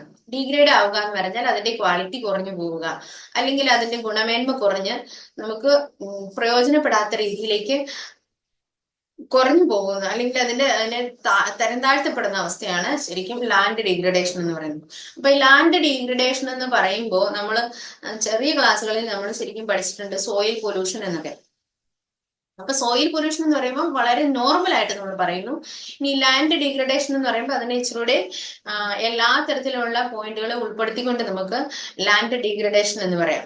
അപ്പോൾ ഈ ലാൻഡ് ഡീഗ്രഡേഷനുള്ള കാരണങ്ങൾ, അല്ലെ എന്തുകൊണ്ടാണ് നമ്മുടെ ലാൻഡിന്റെ ഗുണമേന്മ കുറഞ്ഞു പോകുന്നതെന്ന്. അപ്പൊ അതിനുള്ള ഒന്നാമത്തെ കാരണം നമുക്ക് പറയാം നമ്മുടെ ഹ്യൂമൻ ആക്ടിവിറ്റീസ് തന്നെയാണ്. ഹ്യൂമൻ ആക്ടിവിറ്റീസ് എന്ന് പറയുമ്പോൾ അതിനകത്ത് ഒന്നാമത്തെ കാര്യം നമ്മൾ ചെയ്യുന്ന ഡീഫോറസ്റ്റേഷൻ. നമ്മള് ഭൂമിയിലെ മരങ്ങളും കാടുകളും എല്ലാം വെട്ടിത്തെളിച്ച് നമ്മുടെ പേഴ്സണൽ ആയിട്ട് അല്ലെങ്കിൽ രാജ്യത്തിലെ ഓരോ ആവശ്യങ്ങൾക്ക് വേണ്ടി ഉപയോഗിക്കുന്നതനുസരിച്ച് നമ്മുടെ ലാൻഡിന്റെ ക്വാളിറ്റി കുറഞ്ഞുകൊണ്ടേയിരിക്കും. അപ്പോ നമുക്കറിയാം ഈ മരങ്ങളും ചെടികളും ഒക്കെ ഉള്ളപ്പോഴാണ് അതിൽ നിന്ന് ഇലകളൊക്കെ വീണ് മണ്ണിൽ അത് അലിഞ്ഞു ചേർന്ന് മണ്ണിനെ എപ്പോഴും ഫലഭൂയിഷ്ടമായിട്ട് നിലനിർത്തുന്നത്. അപ്പോ മൃഗങ്ങളും മരങ്ങളും ഇതെല്ലാം നമുക്ക് മണ്ണിന്റെ നിലനിൽപ്പിന് അല്ലെ അതിന്റെ ഗുണമേന്മ അല്ലെങ്കിൽ അതിന്റെ ക്വാളിറ്റി കീപ്പ് ചെയ്യാനായിട്ട് നമുക്ക് ഇതെല്ലാം ആവശ്യമുണ്ട്. നമ്മൾ ഈ മരങ്ങളെല്ലാം വെട്ടിക്കളയുന്നതുകൊണ്ട് ഒന്നാമത്തെ കാരണം മരങ്ങളും ചെടികളും ഒക്കെ വെട്ടിക്കളയുമ്പോൾ സോയിൽ ഇറോഷൻ, മണ്ണൊലിപ്പ് ഉണ്ടാകുന്നതിന് ഏറ്റവും വലിയ കാരണമായിട്ട് മാറുന്നുണ്ട്. അപ്പോൾ ഈ സോയിൽ ഇറോഷൻ ഉണ്ടാകുമ്പോൾ നമുക്കറിയാം ഏറ്റവും ടോപ്പ് ആയിട്ടുള്ള ലെയർ ആണ് എപ്പോഴും സോയിലിന്റെ ഏറ്റവും നല്ല സോയിൽ. അപ്പൊ ടോപ്പ് ലെയർ ആയിട്ടുള്ള സോയില് ഇറോഡ് ചെയ്ത് പോകുമ്പോൾ അല്ലെങ്കിൽ ഒഴുകി പോകുമ്പോൾ അല്ലെങ്കിൽ ഒലിച്ചു നഷ്ടപ്പെട്ടു പോകുമ്പോൾ നമ്മുടെ മണ്ണിന്റെ ക്വാളിറ്റി കുറഞ്ഞിട്ട് പിന്നെ നമുക്കത് കൃഷിക്ക് പോലും യോഗ്യമല്ലാത്ത രീതിയിൽ ഏറ്റവും ക്വാളിറ്റി ഇല്ലാത്ത മണ്ണായിട്ട് മാറുന്നുണ്ട്, അല്ലെങ്കിൽ ലാൻഡായിട്ട് മാറുന്നു. അപ്പൊ ഇത് ഒക്കെ റീസൺ ആണ് സോയിൽ ഡിഗ്രഡേഷന്റെ. ഇനി വേറൊരു റീസൺ ആയിട്ട് നമുക്ക് പറയാം ഓവർ ഗ്രേസിങ്. ഓവർ ഗ്രേസിങ് എന്ന് പറയുമ്പോൾ ഭൂമിയിൽ എപ്പോഴും പുല്ലുകളോ അല്ലെ പച്ചപ്പുല്ലുകളാണ് അല്ലെ ചെടികളോ ഒക്കെ ഭൂമിയുടെ അല്ലെങ്കിൽ ലാൻഡിന്റെ നിലനിൽപ്പിന് വളരെ അത്യാവശ്യമാണ്. ഇപ്പൊ നമുക്കറിയാം ഓവർ ഗ്രേസിംഗ് എന്ന് പറയുമ്പോൾ ഒരു ലാൻഡ് ഏരിയയില് ഒരു ചെറിയ ചെറിയ പുല്ലുകൾ മുളച്ചു വരുമ്പോൾ തന്നെ കന്നുകാലികളെല്ലാം മൃഗങ്ങൾ വന്നത് തിന്നു തീർക്കുന്ന അവസ്ഥ വരുമ്പോൾ ഈ ഒരു ചെടികളില്ലാതെ വെറും ബാരൻ ലാൻഡ് ആയിട്ട് മാറുകയാണ്. അല്ലെ ഈ ബാരൻ ലാൻഡ് എന്ന് പറയുമ്പോൾ ശരിക്കും ഒരു ചെടികളും ഇല്ല, മരങ്ങളും ഇല്ല, ഒന്നും ഇല്ലാതെ വെറുതെ ഇങ്ങനെ തരിശായിട്ട് ഭൂമി കിടക്കാം. അങ്ങനെ ഭൂമി കിടക്കുന്നത് കൊണ്ട് സോയിൽ ഇറോഷൻ ഉണ്ടാകുന്നതിന്റെ ഏറ്റവും വലിയ കാരണം മഴ പെയ്യുമ്പോഴോ അല്ലെങ്കിൽ കാറ്റുണ്ടാകുമ്പോഴോ ഒക്കെ ആ ടോപ്പ് ലെയർ എപ്പോഴും ഇറോഡ് ചെയ്തു പോകും. അങ്ങനെ ഏറ്റവും മുകളിലുള്ള നല്ല ഫലഭൂയിഷ്ടമായ മണ്ണ് നഷ്ടപ്പെട്ടിട്ട് ഇത് വെറും വേസ്റ്റ് ലാൻഡ് ആയിട്ട് മാറുകയാണ് ഇതിന്. അപ്പൊ ഓവർ ഗ്രേസിംഗ് എന്ന് പറയുന്നത് മണ്ണിന് വളരെ ദോഷം ചെയ്യുന്ന ഒന്നാണ്. ഇപ്പൊ ഓവർ ഗ്രേസിംഗിനും അപ്പൊ ഇനി അടുത്തൊരു റീസൺ ആണ് മൈനിങ്ങും അതുപോലെ ക്വാറിയിങ് ആക്ടിവിറ്റീസ് ഒക്കെ. ഇപ്പൊ മൈനിങ് ആക്ടിവിറ്റീസ് കൊണ്ട് നമ്മുടെ ലാൻഡ് ഡിഗ്രേഡ് ആയിട്ട് പോകുന്നതിന് ഏറ്റവും വലിയൊരു കാരണമാണ്. നമുക്കറിയാം മൈനിങ് ആക്ടിവിറ്റീസ് നടക്കുന്ന സ്ഥലങ്ങളില് അതിനകത്തുനിന്ന് നല്ല ആവശ്യമുള്ള സാധനങ്ങൾ ഇവര് അല്ലെങ്കിൽ മിനറൽസ് ഒക്കെ ആണെങ്കിലും അതിൽ നിന്ന് വേർതിരിച്ചെടുത്ത ശേഷം ബാക്കി വേസ്റ്റ് മുഴുവൻ വീണ്ടും ആ മണ്ണിലേക്ക് ഏതെങ്കിലും ഒരു ഭാഗത്തേക്ക് തള്ളിക്കളയുകയാണ് ചെയ്യുന്നത്. അപ്പൊ ആ വേസ്റ്റുകൾ ഇങ്ങനെ കിടക്കുകയും ചെയ്യും, മറ്റു ഭാഗങ്ങളിലുള്ള മൈനിങ് ആക്ടിവിറ്റീസ് നടക്കുകയും ചെയ്യുന്നതുകൊണ്ട് ഇപ്പൊ ആ ഒരു ഏരിയയിലൊന്നും നമുക്ക് ഒരു കൃഷിക്കോ അല്ല മറ്റു കാര്യങ്ങൾക്കോ ഒന്നും ഉപയോഗിക്കാൻ പറ്റത്തില്ലാതെ ആ ലാൻഡിന്റെ ഗുണമേന്മ ഇല്ലാതെ വേസ്റ്റ് ആയിട്ടും അതല്ലെങ്കിൽ വേസ്റ്റുകൾ കൂട്ടിയിടാനും വേസ്റ്റുകൾ തള്ളി ഇത് ചെയ്യാൻ ഡംപ് ചെയ്യാനും ഒക്കെ ഉള്ള ഒരു ഏരിയ ആയിട്ട് മാത്രം നമ്മൾ ഈ ലാൻഡിനെ യൂസ് ചെയ്യുന്നുണ്ട്. അപ്പൊ അങ്ങനെ ക്വാറിങ് അതുപോലെ തന്നെ മൈനിങ് ആക്ടിവിറ്റീസ് ഒക്കെ നമ്മുടെ ലാൻഡിന്റെ ഡീഗ്രഡേഷന് ഏറ്റവും വലിയ റീസൺ ആണ്, കാരണങ്ങളാണ്. അപ്പൊ നമുക്ക് ഇതൊക്കെ ഒഴിവാക്കാൻ നമുക്കറിയാം, ഒഴിവാക്കാനുള്ള അല്ലെങ്കിൽ ഈ സോയിലിനെ നമ്മൾ ലാൻഡ് ഡീഗ്രഡേഷനിൽ നിന്ന് രക്ഷിക്കാൻ അല്ലെങ്കിൽ നമ്മുടെ ലാൻഡിനെ കൺസർവ് ചെയ്യാൻ വേണ്ടി നമുക്ക് എന്തൊക്കെ മാർഗങ്ങൾ, നമ്മൾ ഈ റീസൺ എന്തൊക്കെയാണോ പറഞ്ഞ് ആ റീസണെ നമ്മൾ ഒഴിവാക്കാനാണ് ശ്രമിക്കേണ്ടത്. അപ്പൊ നമ്മൾ ഓവർ ഗ്രേസിംഗ് ഒഴിവാക്കുക, ഡീഫോറസ്റ്റേഷന്റെ സ്ഥാനത്ത് അഫോറസ്റ്റേഷൻ ചെയ്യുക. അഫോറസ്റ്റേഷൻ എന്ന് പറയുമ്പോൾ പ്ലാന്റിങ് മോർ ട്രീസ് എന്നാണ്. നമ്മൾ മരങ്ങളും ചെടികളും ഒക്കെ നട്ടുപിടിപ്പിക്കുക. അതുപോലെ തന്നെ ഈ പിന്നെ വേസ്റ്റ് മാനേജ്മെന്റ്, ഇപ്പൊ പ്രോപ്പർ ആയിട്ടുള്ള വേസ്റ്റ് മാനേജ്മെന്റുകൾ ചെയ്യുക. അങ്ങനെ നമുക്ക് നമ്മുടെ ലാൻഡിനെ രക്ഷിക്കാൻ സാധിക്കും.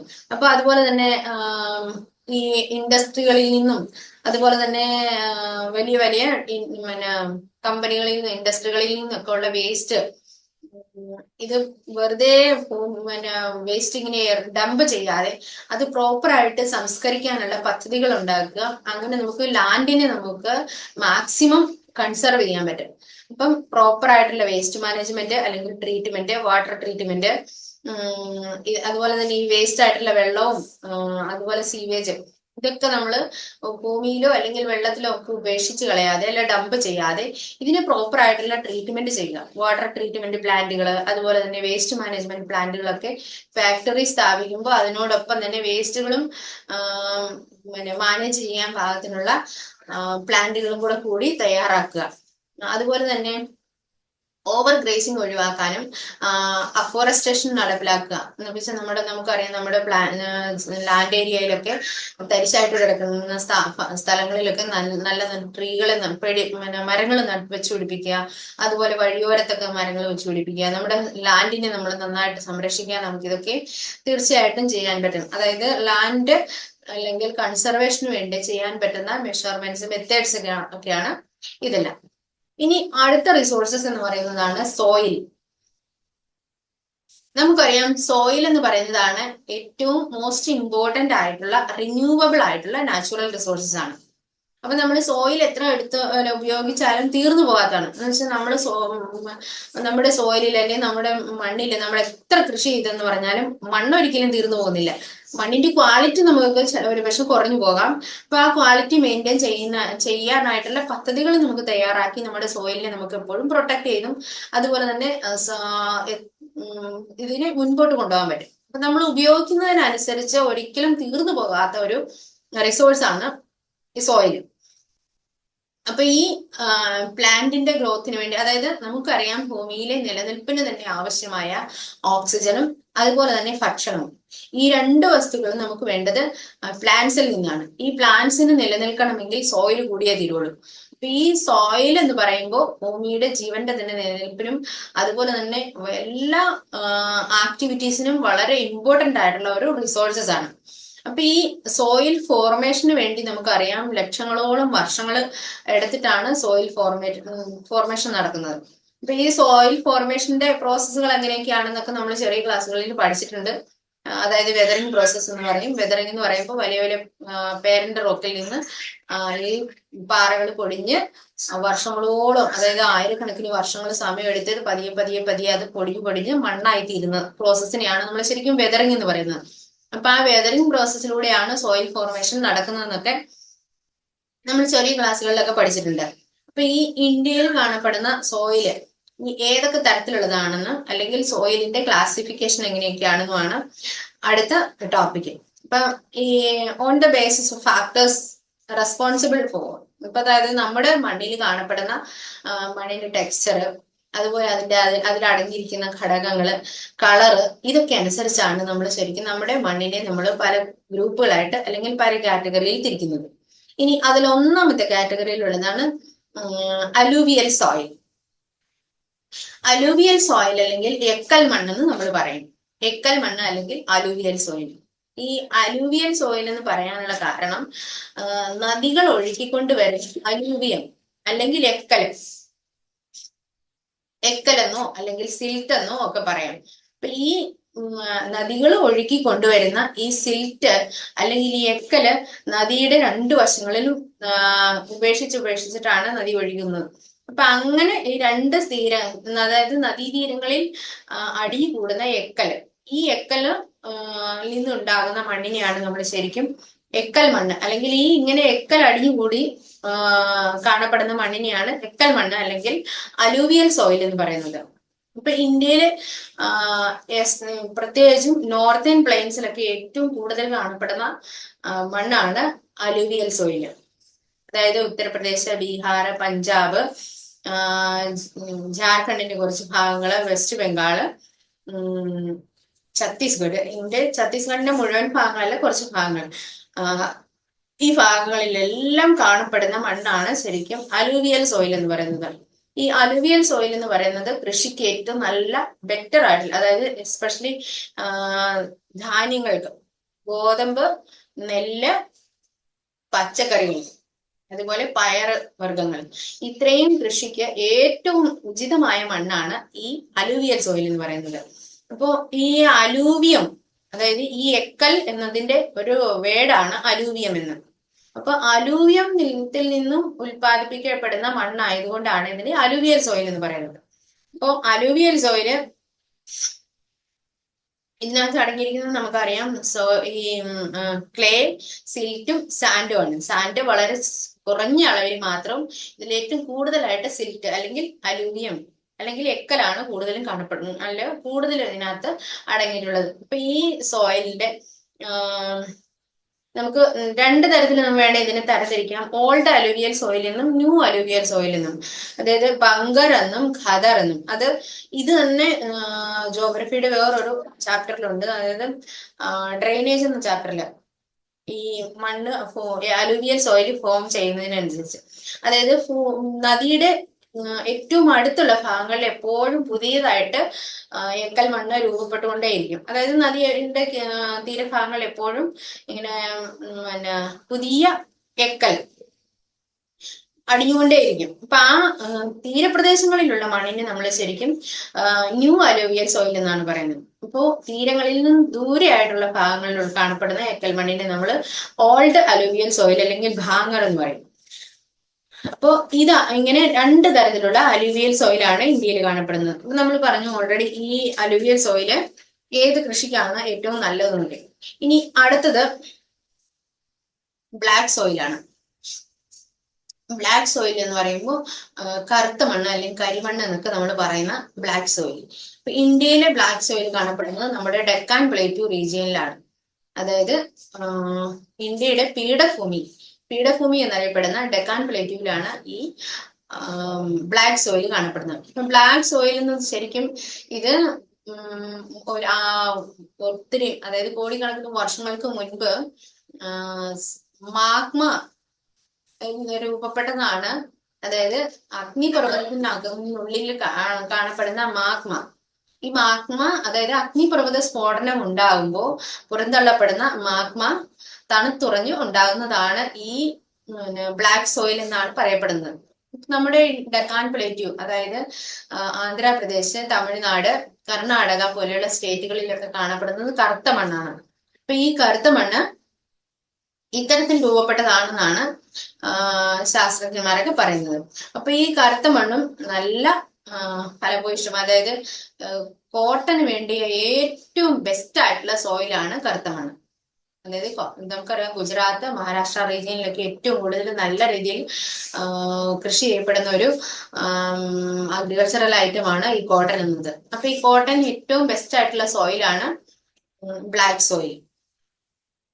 ഇപ്പോ ഈ കൃഷ്ണ, അതായത് മഹാനദി, ഗോദാവരി എന്നിങ്ങനെ നദിയുടെ തീരങ്ങളിലും ഒക്കെ കാണപ്പെടുന്നത് ഈ കറുത്ത മണ്ണാണ്. ഇപ്പൊ ഈ കറുത്ത മണ്ണ് ഏറ്റവും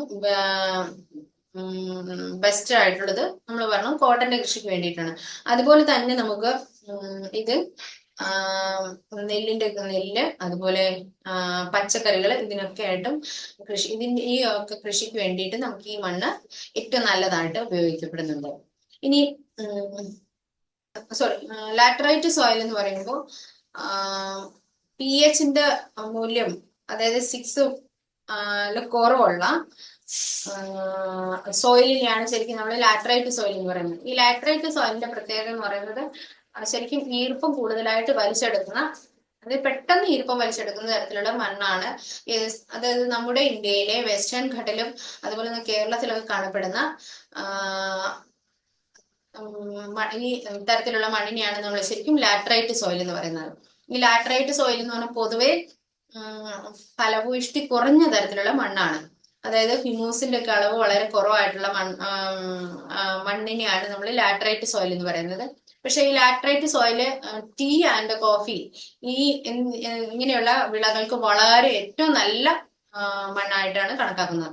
ഇപ്പൊ നമുക്കറിയാം ഇന്ത്യയിൽ തന്നെ കേരളത്തിലും അതുപോലെ തന്നെ തമിഴ്നാട്ടിലും ഒക്കെ ഭാഗങ്ങളിൽ കോഫിയുടെ കൃഷിയും അതുപോലെ ടീ എസ്റ്റേറ്റ് ഒക്കെ ഉള്ള ഭാഗങ്ങളിലൊക്കെ ഈ ലാറ്ററൈറ്റ് സോയിൽ നല്ല രീതിയിൽ യൂസ് ചെയ്യപ്പെടുന്നുണ്ട്. അപ്പൊ നമുക്ക് അതായത് കോഫിയുടെയും അതായത് കാപ്പി കൃഷിക്കും അതുപോലെ തന്നെ തേയില കൃഷിക്കും ഏറ്റവും അനുയോജ്യമായ മണ്ണാണ് ഈ ലാറ്ററൈറ്റ് സോയിൽ.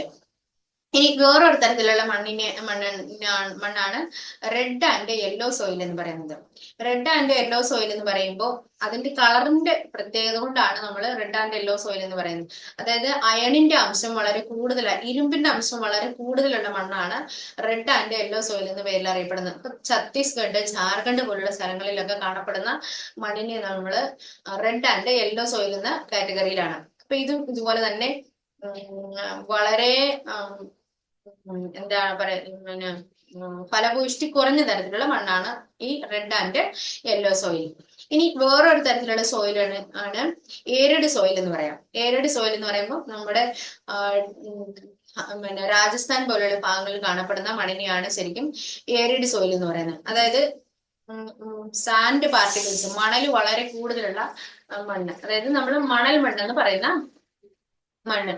അതിനകത്ത് ശരിക്കും അതായത് ഈ മണ്ണിനെ കൃഷിക്ക് യോജിച്ചതായിട്ട് മാറ്റണമെങ്കിൽ വെള്ളം, അതായത് ജലസേചന സൗകര്യം നല്ല രീതിയിൽ ഉപയോഗപ്പെടുത്തിയാൽ മാത്രമേ നമുക്കിതിനെ കൃഷിക്ക് ഉപയോഗിക്കാൻ പറ്റുള്ളൂ. അത്തരത്തിലുള്ള മണ്ണുകളാണ് ഈ മണൽ മണ്ണ് എന്ന് പറയുന്നത്, ഏരഡ് സോയിൽ. ഇനി വേറൊരു തരത്തിലുള്ള മണ്ണാണ് മൗണ്ടൻ സോയിൽ. മൗണ്ടൻ സോയിൽ എന്ന് പറയുമ്പോൾ നമുക്ക് അറിയാം മലകളില്, കുന്നുകളിലും മലകളിലൊക്കെ കാണപ്പെടുന്ന തരത്തിലുള്ള മണ്ണിനെയാണ് മൗണ്ടൻ സോയിൽ എന്ന് പറയും. ഈ മൗണ്ടൻ സോയിലിന്റെ പ്രത്യേകത എന്ന് പറയുന്നത് ഇത് നല്ല രീതിയിൽ വെള്ളം വലിച്ചെടുക്കുകയും ചെയ്യും. അതുപോലെ തന്നെ ഹ്യൂമസ് കണ്ടന്റ് നല്ല രീതിയിലുള്ള മണ്ണാണ് ഈ മൗണ്ടൻ സോയിൽ. ഈ മൗണ്ടൻ സോയിലിനെ തന്നെ രണ്ട് തരത്തിലും നമുക്ക് കാണാൻ സാധിക്കും. അതായത് കുന്ന് മലകളായിട്ടുള്ള ഭാഗങ്ങളിൽ കാണപ്പെടുന്ന ചരല് കൂടുതലുള്ള മണ്ണും, അത് ആ മണ്ണ് തന്നെ പിന്നെ താഴ്വാരത്തിലേക്ക് എത്തുമ്പോൾ, അതായത് വാലി റീജിയനിലേക്ക് എത്തുമ്പോൾ നല്ല സോഫ്റ്റ് ആയിട്ട് കാണപ്പെടുന്ന തരത്തിൽ. അതായത് നമുക്കറിയാം നദികളൊക്കെ ഒഴുകി വരുമ്പോൾ ആദ്യ ഭാഗങ്ങളില് വലിയ വലിയ പാറക്കല്ലുകളും അത് തീർത്തും സ്ലോപ്പ് കഴിഞ്ഞിട്ട് നോർമൽ ആയിട്ട് ഒഴുകുന്ന സ്ഥലങ്ങളിൽ വരുമ്പോൾ കല്ലുകളൊക്കെ വളരെ കുറഞ്ഞ രീതിയിലാണ് നമ്മൾ കാണുന്നത്. ഇപ്പൊ ആ ഒരു സെയിം പിന്നെ ഫിനോമൺ നമ്മൾ ഇവിടെയും കാണാൻ സാധിക്കും. അതായത് മൗണ്ടൻ റീജിയനിലൊക്കെ ഉയർന്ന ഭാഗങ്ങളിലൊക്കെ നല്ല ചരലായിട്ട്, കൂടുതലും ചരൽ നിറഞ്ഞ മണ്ണും അത് താഴ്വരകളിലേക്ക് എത്തുമ്പോൾ നല്ല ഇച്ചിരി നല്ല സോഫ്റ്റ് ആയിട്ട് ചെറിയ ചെറിയ പാർട്ടിക്കിൾസ് മാത്രമായിട്ടും കാണപ്പെടുന്ന തരത്തിലുള്ള മണ്ണാണ്. അപ്പം ഇങ്ങനത്തെ മൗണ്ടൻ റീജിയനിലുള്ള സോയിലിനെ നമ്മൾ മൗണ്ടൻ സോയിൽ എന്നാണ് പറയുന്നത്. അപ്പം ഇത്രയുമാണ് മണ്ണിന്റെ, ഇന്ത്യയിൽ കാണപ്പെടുന്ന മണ്ണിന്റെ ഇനങ്ങൾ.